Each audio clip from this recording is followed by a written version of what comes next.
Hello, hi folks. So Adi again, and today we are talking about ADK, and we have a very special guest here. We have Hangfei Lin, who's the co-founder and the tech lead at ADK at Google. So I am beyond excited to have him here, and I have 100 questions, but I'm probably going to ask him only three. Okay, Hangfei, I'm going to say first welcome to you, and thank you for taking like out of your time. And I'm just going to try to do two things. First, if you can quickly present yourself to our audience, and then tell us, like, the origin story of ADK. How did it come about? Yes, great to see everyone. And I'm Hanfei, and I'm the co-founder and the tech lead for ADK. Yeah, I think we started this project around like last year, like August-ish. Yeah, and before that, we also have I also work on a predecessor of this project as well. In that project, we did a lot of experiments and research to understand how to build a great agent and agent framework. Yeah. So in the land, we do see like the space is really dynamic and it changes a lot. And there's always like new technology, newer models, and newer concepts coming out. And the model is becoming more capable, like Gemini is able to do like function calling, like agentic capability is really increasing. And I think it's around like mid of last year, we see like there's opportunity to build a more powerful, capable agents that is going to solve real world problems. Yeah. And we see the original kind of like predecessor may not work with this like growing demand from our developers. So that's why we rethink about how we should like build these agentic frameworks and also rethink agentic applications. Yeah. The first thing we do is basically we try to build agent ourselves. Yeah. Yep. And we very intensively, I myself build a lot of agents trying to solve a lot of problems that we come across in our production or in our day-to-day life. Yeah. And then during those learnings, like we learn a lot about like how to build a better like agent, and also trying to condense that into learnings, how to build a better agentic framework. Yeah. And then gradually, then we have this idea about the ADK, then how we can build it into the better way, the right way, essentially. Yep. Yeah, I think it's we want people to can start build ADK in a very easy way, Very, like simplified, but also give people a lot of power. So we want to do like a code first, right? People can integrate ADK into their applications, or they can build bring their customized code into ADK. So then we have a lot of these like callbacks and also these a lot of like hooks to make ADK powerful and flexible and composable for their own different problems. So, but the thing is, into doing that, agents or AI in general is very hard to harness into like having a precision like set of result. But you guys have like built what seems to be a convention on top of like this workflow where you can kind of control the predictability, which is like what like an enterprise level client would be looking for. We need to be able to, you have tracing built in, you have events built in, you are like able to look at like how actually the agent behave and the whole life cycle of like, when it starts and like that whole orchestration. Are those things that were just missing with the other frameworks that were in place, or is it like through your exploration you found those gaps and say we're going to address them? Yeah, I think those problems are pretty like while we are building the agents, we also discover the problem you just mentioned, and also we have these customers and the users. We talk to them, and we also identify those problems. Yeah, and it's I think we try to address that in ADK in a slightly new way and a different way, like you mentioned, right? We have this like a few predefined constructs and concept trying to improve it. Like we have these like callbacks and plugins and also like a better context management to improve the reliability and accuracy of the those like function calling or the result basically. Yeah. So Yeah. I think it's coming from a lot of this like feedback and our experiment. And the one thing I do want to share is like ADK. I think for our team, we do a lot of like this research basically, trying to see what's the best way to build agents and what's the best way to build agentic frameworks. Yeah. And we also actively collaborate with like DevRel teams, and also like other researchers in Google, and also like UX researchers to understand the users' pain points. And then this all coming together, like we learn the engineering team to come up with the design to see what's the best way to kind of consolidate all this feedback together to build the right framework. Yeah, but like you said too, that you guys started around last year, around August, but there was some like some like precedents. But you were already before like a whole year. You were already at V1.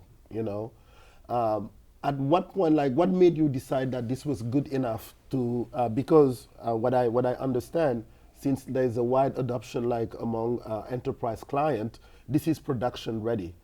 And when you are building a product where you are always kind of refining it, at what moment do you say like it is good enough for my V1?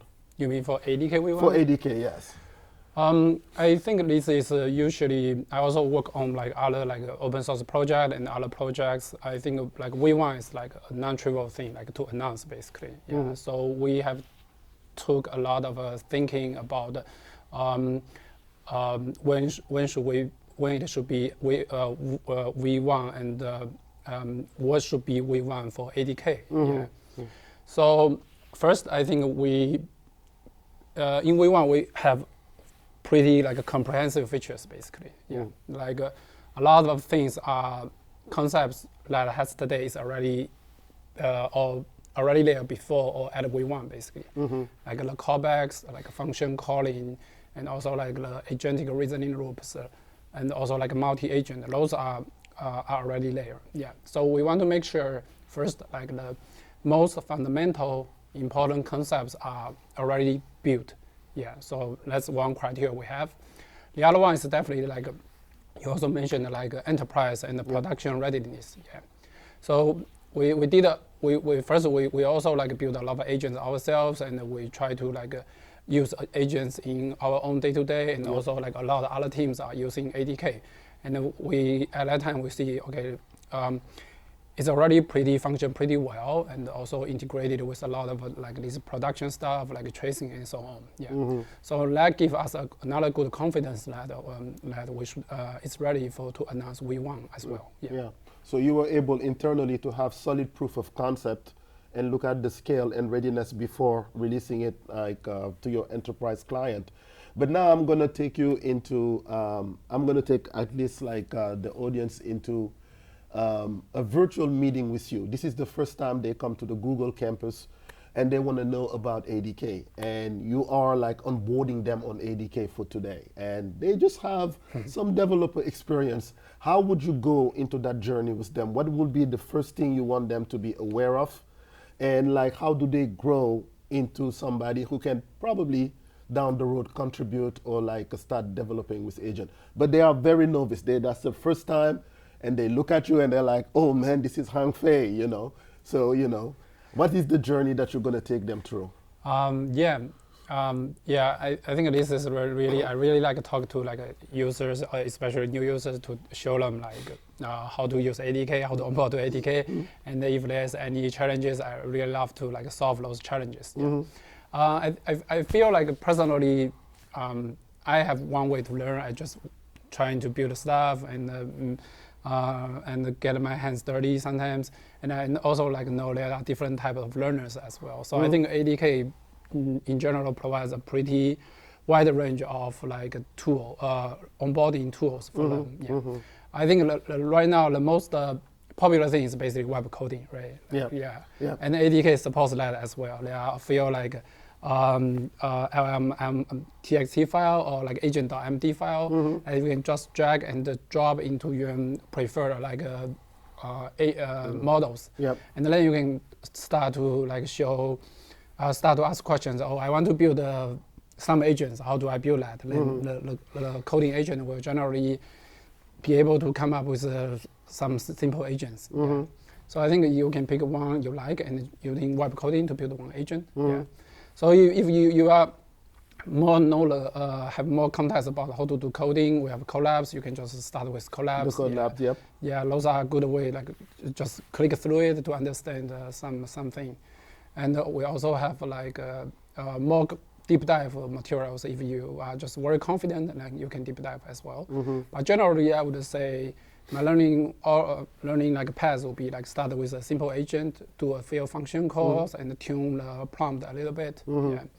And later on, maybe play with like multi-agent to see how this come together. And then you learn more advanced stuff, like maybe like a session memory and also context management.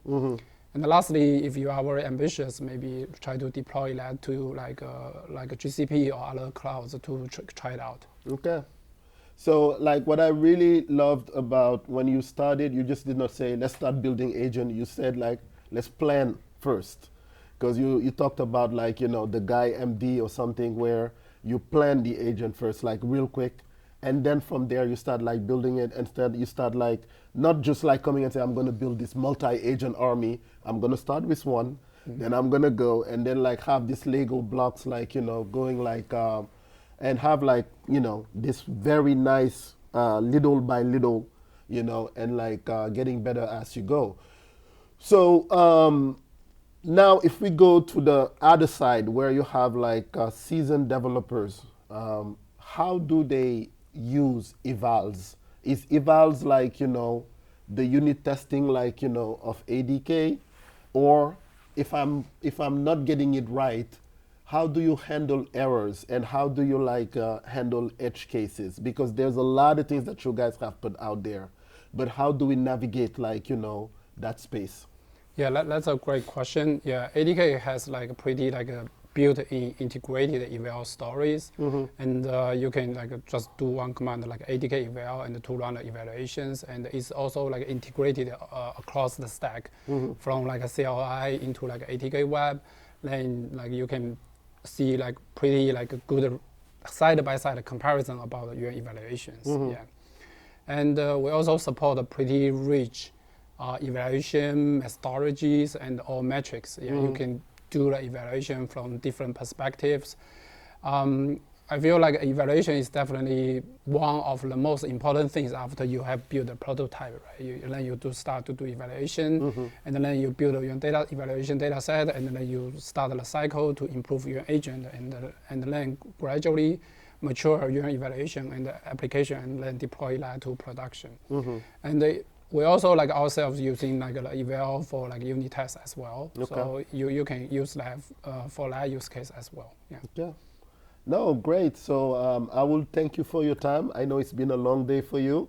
And I know you just like released 1.18. If you can just like give us the last word by telling us what is coming up in 1.19. Yeah, there are quite a few other exciting things like around 1.19. One thing is like we are definitely like working hard towards like building a lot of more like production grade features, including like better performance and better latency like across the framework. Yeah. And we are also like working closely with the community to address a lot of like communities like feedbacks on like different like including like code executor improvements and also like better model compatibilities and so on. All right. So I'm very excited about 1.18. 1.19 is gonna be like Christmas, like for me and for all of the devs that are like in love with this very intuitive framework. And once again, like I will thank Hangfei Lin and his team for the excellent job that you guys are doing. And I'm just gonna say, keep them out, keep them coming, man. Thank you so much. Yeah, thank you, and thank you for all the questions. All right.